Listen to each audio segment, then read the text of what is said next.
What you like about Why this are you on this the new red train line? line? Yeah, I know. What are you drinking? Where are you going? So Probably same place as everyone else. West Palm Beach or Fort Lauderdale. All right, so let's bring in our guests. So today on the show, we have Jonathan Ovadia, founder and CEO of AEXLAB, and also Chayan Bruni, first investor and metaverse advisor for AEXLAB. Welcome in, guys. Coming in. Welcome to the show. So good to have you. Sorry, I don't got any cafecito for you. We should definitely plan a little more of that. We do. We should get I know. some. But I don't drink coffee, so maybe Oh, I'll yeah. have the tea. Yeah. I already had too much coffee. Same. So you actually got in here this morning at 6 a.m., you told me today. Yes. I was in Las Vegas for a NFT Gambling Apes event. It was pretty interesting, to say the least. Yeah, All right, you're so rocking the show. Give us I a like quick it. intro, because I totally skipped over that. But, tell us a little bit more about who you are. So Jonathan's going to get on the mic right now. So I'm Jonathan Ovadia. I'm a founder and CEO of AEXLAB. We are a virtual reality gaming and social studio. We launched 2 different successful equity crowdfunding campaigns this year. We raised about $2 million from over 1,500 investors. I'd say a majority of the investors are actually our users, which that makes me really happy. I love to be able to give back. So when we can have our actual users that play our game and experience our virtual world also own a piece of equity in it, that makes me pretty happy. And that shows that it's good. They like it enough to... That too. Yeah.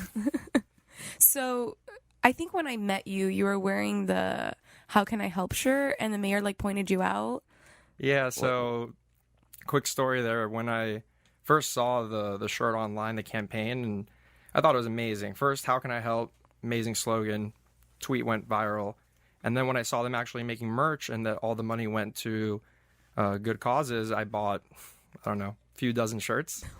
I wore the shirt pretty much every single day for months. And the only reason why I'm not wearing it today is because they gifted me this other shirt from the Gambling Apes event. Nice. And the mayor said that you were wearing the shirt and you got investment because someone asked you about it. Yeah, right? So it was really the reason why, I bought a lot of them to support a good cause. And also, Miami Tech, the scene it's exploding. I was wearing the shirt many times, just walking down the street. I was living in Brickell at the time. People would come up to me and say, "Oh, wow, you're in Miami Tech."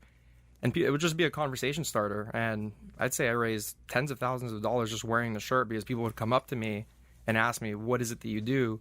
And everyone in the whole country, maybe the world, is interested in investing and supporting Miami Tech. So many times people just came up to me and were like, "Oh, you're in Miami Tech. What do you do?" And you said Easy. VR, and they're like, done. Yeah, right. VR, Miami Tech, it was a pretty sell. What else do you have to know? Some people didn't even have to try it. So tell us more about the VR, what you do in the space, what your company is, a little bit more about that. Awesome. So AEXLAB is the company. It's a studio, and our signature title is called Veil. Veil VR is a first-person shooter at its core, but also what we've realized is that virtual reality and gaming in general, it's been kind of shifting towards being more social than anything. And our philosophy is that the next social network, right, when you think of Facebook, Snapchat, Instagram, the next social network is going to be fully immersive, interactable, and it should be fun. So we really see this taking place in the virtual space and virtual reality. So we kind of just been talking to everybody in the space and kind of building out what it is that the users want. And the users just want to have fun, socialize, hang out. Yeah. So then here to your right, you have Chayan. So Chayan, you said you were not only first an investor, now you're an advisor. How'd that work out? So I was the first investor in AEXLAB. I did that a few years ago. I saw what Jonathan and his team were building, and I felt it to be the future. During COVID and everything, that's what really showed me the beauty of it and how you can really interact with people. And during our beta test, it'd be real interactions that I hadn't seen in such a long time. So I do that with him. And my main role in the company is to essentially bridge the gap between cryptocurrencies and this virtual environment. How do you do that? So what's beautiful about cryptocurrencies is that, you have 2 separate markets, right? Virtual reality and cryptocurrencies, which have both gone through their ups and downs through many years. But now we're at a point where both markets are at the point where they can finally intersect. So everyone talks about this metaverse. They want to go live in it. They want to work. They want to play. That's beautiful. But to be able to work and do all these things, you have to earn currency. So if you can take the virtual world and apply the cryptocurrency protocols, which allow you to actually transfer either digital assets or even monetary assets within this virtual world. That's where really this intersection combines, right? So it's a metaverse where you can actually interact and socialize, but you can also earn, you can trade, you can sell. We have a vision that the next generation, you already see it happening now. People are making money on Twitch. They're making money on social media. That's the new generation of economy. Kids now, they're growing up. They say, Mom, Dad, I want to be a Twitch streamer, a YouTube star. I wish that I did that rather than go and study finance, because by the time I got out of college, I realized that I would have made a lot more money doing a lot more cooler things if I would have just stuck to playing video games. Well, look at TikTok. Well, look at those TikTok users. I think they just like put out a stat that like there are more users this quarter than ever before. It's the new economy. Yeah. I mean, the new economy is going to be this world where people really just start selling their ideas, right? If things keep getting automated, it's really about idea creation, and we believe that cryptocurrencies is that vehicle that allows you to take ideas. I mean, think about it. You come up with a gambling ape or a Bored Ape Yacht Club or any of these NFTs. All it is really an idea that now has the vehicle for people to be able to monetize on it. And at the end of the day, the things that end up mooning, right, it's all backed by community. So if you have a strong community, a good product, a good idea, and you merge it together, that's what you get with cryptocurrencies or NFTs, things like this.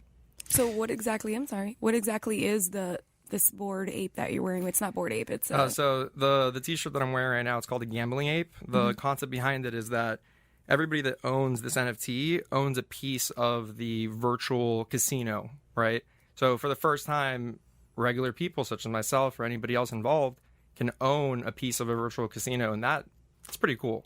and where are the games played at the casino? So it's all in Decentraland. They're building out a virtual casino within Decentraland, and anybody that owns this NFT owns a portion of the revenue share from the actual casino operations. Sick. Pretty cool. So how does that get around any type of like gambling laws? No, we're just doing it. That's the next step, right? So no one's stopping us. no, the technology is really just accelerating at such a fast pace that government regulation can't really keep up with the pace. And then also it's not just bound by a geographic location. So what country's in charge of this, right? So I think that as we start moving towards this digitization and this metaverse, right? Who's going to be running the laws of this metaverse? I imagine some sort of United Nations structure. Oh, I want to be on Wow. that team. I mean, regulate it hasn't happened yet, but metaverse for the UN, dude. We got to get that job. Well, yeah, I mean, honestly, but even, I mean, it's kind of like Elon Musk talks about, like, we have to leave it up to the Martians. Like, you know, I mean, who, like, is it even the UN? Like, why does the UN really get to pull the strings here? I mean, can it just be regulated on a DAO in some way? On a DAO. So that's the beauty of it. I believe that it will be regulated by a DAO, but as we know, humans in power, someone usually always has government, to control something. They're going to come and try to control it, and I think that's going to be the next, battle. Really, who has the rights over the metaverse? I hope that it's going to be the citizens of the metaverse more than just some centralized government. The whole concept of the metaverse is to not be centralized. But some sort of control has to exist because, anything can happen when it's completely unregulated and there's no conversations as to what's okay and what's not. And how do you define what's okay, what's not? But at the same time, it's just, I think about again, because we talk about children today and what Facebook and Instagram is doing with, Instagram kids, although it was like paused, that just kind of upsets me to think that I don't know what my god kids are going to do, get online on this metaverse, and they're like, Mom, I'm just putting on this VR, and then we don't know what they're actually doing. Like, some sort of control does have to happen. This 9-year-old who could have just been benignly liking things on Instagram, since it wasn't put together, this whole Instagram kids was shut down. They went to Decentraland, decided to gamble, and got degenerately addicted to it. I mean, it could happen. Yeah, I know it could. So there has to be some rules. There has to be some you guys have to write out some contracts. Obviously, that's how it works. But, are you concerned about that? Have you thought that through? Like, is that... No, my philosophy is that it will self-regulate itself. I mean, you take a look at just all the massive crypto trends over the last 5 years. First, crypto exploded. Then it was DeFi, NFTs. There's always a huge bubble that comes and bursts. And it's not until after the bubble bursts that people start coming in and putting in regulations and laws. But you kind of need those bubbles to burst and explode so that there's actually enough interest for people to care enough to go and try to regulate it or say what's right or wrong. I agree. I was so fun.